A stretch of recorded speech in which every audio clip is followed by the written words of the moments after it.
This long year of 2020 is about to come to an end, and as a fan of comic book movies, I'm going to rank all the upcoming 2021 comic book movies by excitement, from what I'm least excited for to what I'm most excited for. And I'd also like to know what you are most excited for and what you're least excited for from this list in the comments below. So yeah, let's get geeky.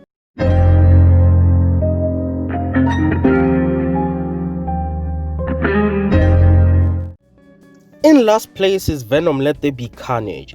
Before the planning of this video, I totally forgot that this movie exists, because I really did not like the first Venom movie, as it seemed like all of the side characters were bland, the villain was not compelling, and the tone of the movie was all over the place. In one scene, the movie was straight up being silly and goofy, whilst in the next scene, people's heads are being bitten off. And there is no trailer for the movie, so I really do not know what the movie is gonna be about. But I guess from the title, we know that the movie is gonna be about Carnage. But that alone does not make me excited for the movie. In 8th place is the movie Black Adam. We really do not know anything about this movie other than the short teaser that we were given at DC's Fandom, which was about his backstory. So until we're given a trailer or what the movie is about, I cannot form an opinion on it. So that's why it's 8th place. But as it is the first ever live action version of the anti-hero Black Adam, I will be definitely checking it out when it comes out. In 7th place is Shang-Chi and the Legends of the Ten Rings. It's about Shang-Chi trying to confront the past that he left when he's drawn to the mysterious web of the Ten Rings organization. And if that organization sounds familiar, we have seen them in the first Iron Man movie. They were the people who kidnapped Tony Stark, trying to force him to build the Jericho missile. And also is spoken about by the fake Mandarin in the third Iron Man movie. So they've been in the MCU for a very long time, so I'm excited to see them in their full might in this movie. Coming at number 6 is the Morbius movie, which is about Michael Morbius, a biochemist who was trying to cure himself from a rare blood disease, but instead turns himself into a vampire. I'm excited for this movie because it seems like this movie is going to be a horror, which is a genre that I'm always excited to see. And there are also other reasons why I'm so excited for this movie as well, like how in the trailer, it seems like there is a painting of Tobey Maguire's Spiderman in the background with the words murderer written on them. And there was also a cameo from Adrian Toomes from the Tom Holland Spider-Man movies. So it's either this movie is set in the Tobey Maguire Spider-Man movie with an alternate version of Adrian Toomes, or it's set in the middle grounds between the Tobey Maguire Spider-Man universe and the Tom Holland Spider-Man universe. Either way, it got me hooked. In 5th place is the Snyder Cut, the long-awaited director's cut of the mediocre Justice League movie. I know it's not really technically a movie, but it felt wrong not putting it on this list.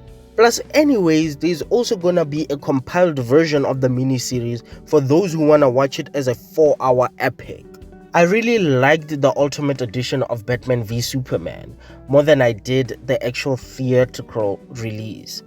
So I'm also expecting a significant improvement with the Snyder Cut. And this is going to be the first ever appearance of Darkseid in live action, so that really gets me excited.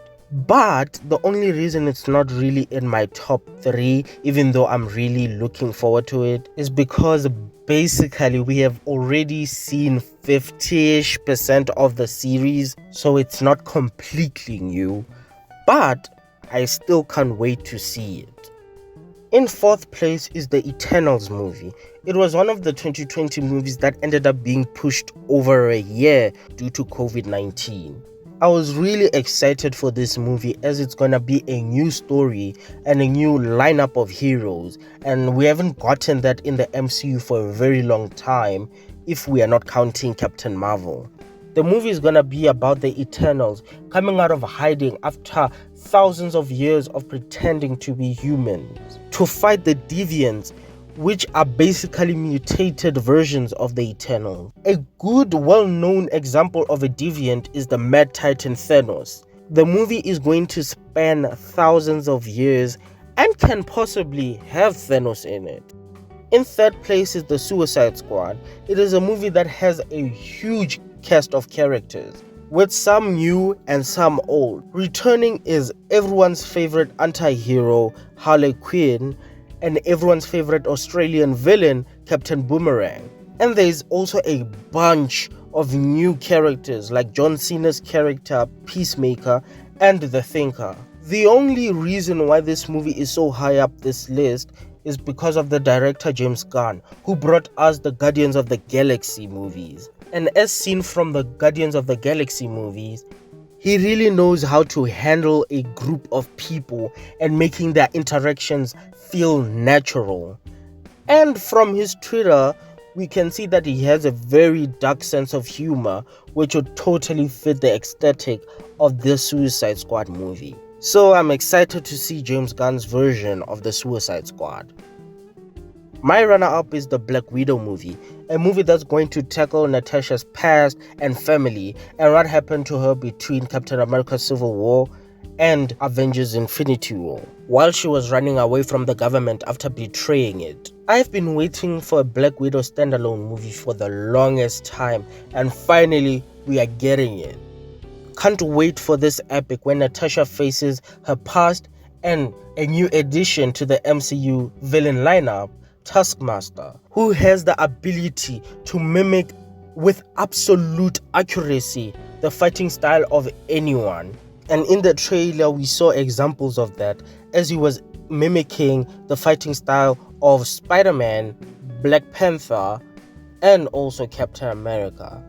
I cannot wait to see this movie when it finally hits the theaters in May.